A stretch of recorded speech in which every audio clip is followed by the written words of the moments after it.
Docteur Jean-François Lemoine. Bonjour, nous sommes le jeudi 16 avril, édition très spéciale car consacrée aujourd'hui à un seul témoignage exclusif, mais d'importance. Au moment où la version chinoise de l'éruption du coronavirus dans nos vies est particulièrement mise à mal de toutes parts et que le doute commence à faire son œuvre, le professeur Luc Montagnier fait éclater une bombe en exclusivité dans notre journal. N'oublions pas que c'est un prix Nobel de médecine et il raconte une toute autre histoire que la version officielle chinoise, chauve-souris, marché populaire de Wuhan, malchance, pour ramener l'origine au laboratoire de virologie de Wuhan où certaines recherches auraient franchi des limites, probablement au dernier semestre 2019, avec les conséquences mondiales que l'on mesure aujourd'hui.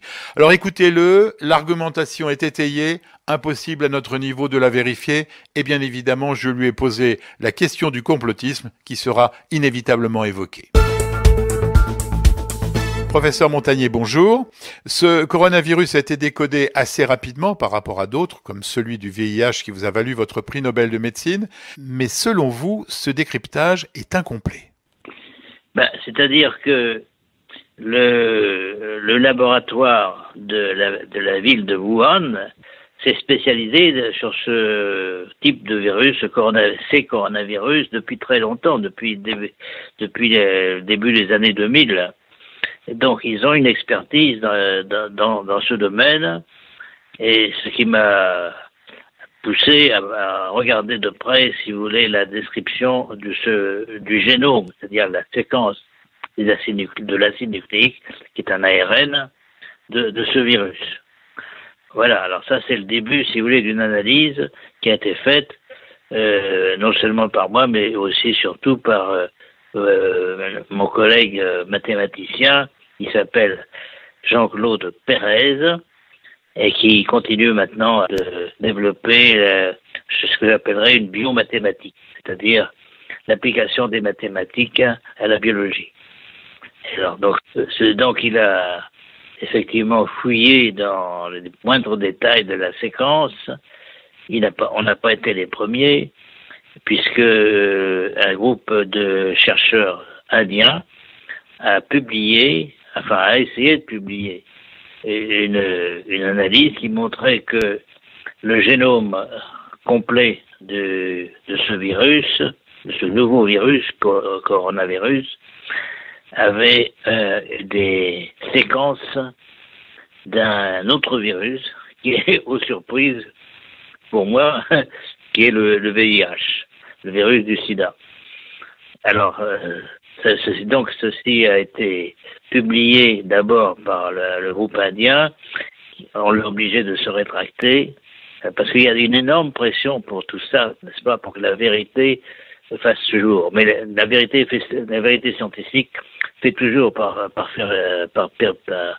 dominer, si vous voulez, par émerger même de tout ce qu'on veut cacher. On peut comprendre que trouver des morceaux de VIH dans ce coronavirus a dû vous troubler, mais n'est-ce pas tout simplement une mutation naturelle de ce virus dans l'organisme d'un malade atteint du sida ?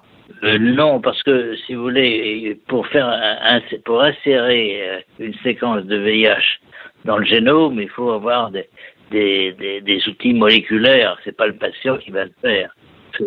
C'est l'homme de laboratoire. Maintenant, il y a quelques années, c'était dur. Maintenant, c'est beaucoup plus facile. C'est beaucoup plus facile maintenant. Cette hypothèse naturelle étant levée, ce ne peut être donc qu'une manœuvre délibérée. Alors, l'hypothèse, c'est que ce virus sort du laboratoire de Wuhan. Il y a un laboratoire de haute sécurité, malgré tout. Ce virus a échappé peut-être à ses promoteurs. Et donc, l'histoire du marché aux poissons est une belle légende, si vous voulez, mais c'est pas possible. Il y a très peu de choses qu'un virus de chauve-souris, parce qu'au départ, donc, ils ont travaillé sur un modèle qui est le virus de chauve-souris, et c'est ce virus-là qu'ils ont modifié.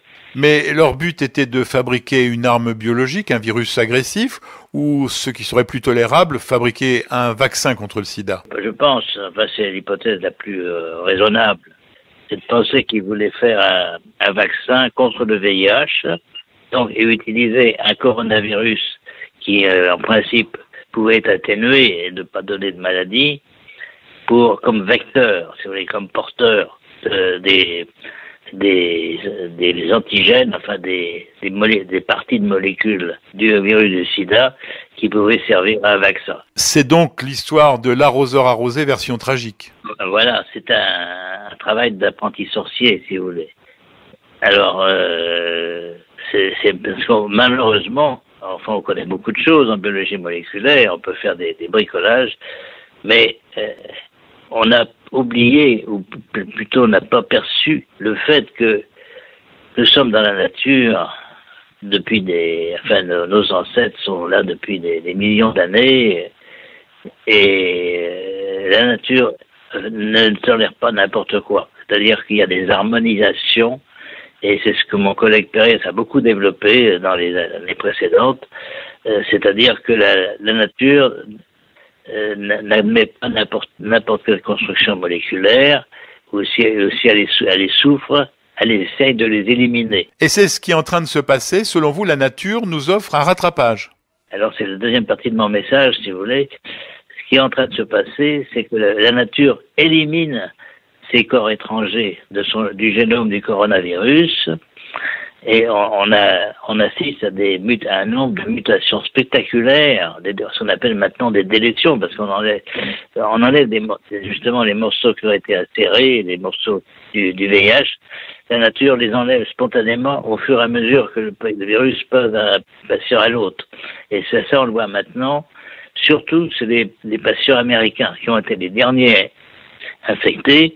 Et on voit ça sur la côte ouest, la côte pacifique des États-Unis, à Seattle par exemple, où là justement le virus qui infecte commence une dégringolade énorme dans cette petite partie du génome du coronavirus. Une lueur d'espoir. C'est une lueur d'espoir. C'est une lueur d'espoir pour penser que même si on ne fait rien, les choses vont s'arranger. Mais quand même au prix de beaucoup de morts.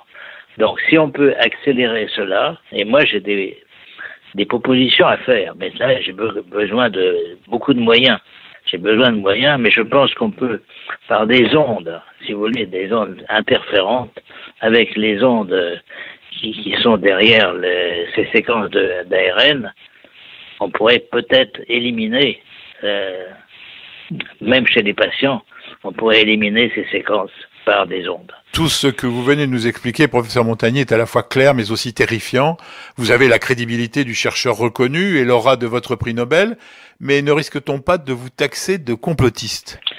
Non, les complotistes, c'est plutôt le camp inverse, celui qui cache la vérité.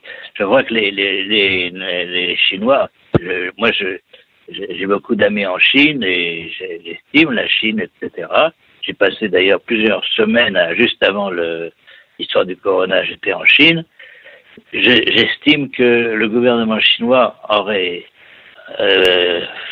faciliterait beaucoup les choses en reconnaissant qu'il y a eu des choses qui se sont passées dans son laboratoire de haute sécurité à Wuhan.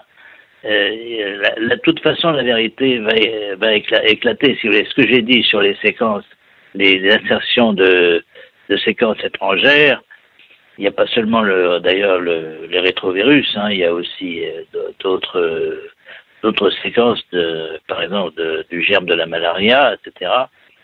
Donc, tout ceci indique que quelques personnes, je ne sais pas qui, c'est pas mon rôle de d'accuser quelqu'un, quelques personnes ont voulu profiter peut-être d'avoir une idée de faire un vaccin contre le virus du sida, en insérant donc des séquences de ce coronavirus. Bon, voilà. Alors, si le gouvernement chinois reconnaissait ça faciliterait les choses, mais c'est à lui de prendre ses responsabilités. Bon, et je répète la voie d'interdire actuellement maintenant des publications sur l'origine du corona sans avoir le visa des autorités gouvernementales chinoises, c'est une aberration, et surtout ça donne l'idée que la science maintenant ne dépend pas de la vérité, de la réalité des choses, mais de la volonté de personnes. Alors ça, c'est très très mauvais pour la réputation de la science. Donc personne à ce moment-là n'aura confiance dans ce qu'on vous dit sur la science, sur les résultats, qui sont fabriqués, n'est-ce pas? Et si on empêche la vérité d'éclater. Donc c'est une très mauvaise position. J'espère que le gouvernement chinois ira jusqu'au bout. Je crois qu'il commence à reconnaître que des travaux ont été faits sur le corona. Il faut savoir qu'il y a eu une aide américaine, financière importante au moins, mais peut-être aussi scientifique, à ces équipes chinoises. Donc ce n'est pas seulement une origine chinoise de cette affaire, mais bon, il faut attendre. Donc, si vous voulez, mon but n'est pas de faire une enquête policière et d'accuser des personnes. C'est pas. Je pense que c'est une erreur. Errare humanum est, disait-on, n'est-ce pas, au latin. L'erreur est humaine. Et par exemple aussi, autre exemple récent, l'Iran a tué beaucoup de personnes d'un avion, en se trompant. Ils l'ont reconnu. Bon. Ils l'ont reconnu. Alors, j'espère que la Chine est assez grande elle-même pour pouvoir reconnaître que c'est une erreur. Merci, professeur Montagnier. C'est clair et glaçant. C'était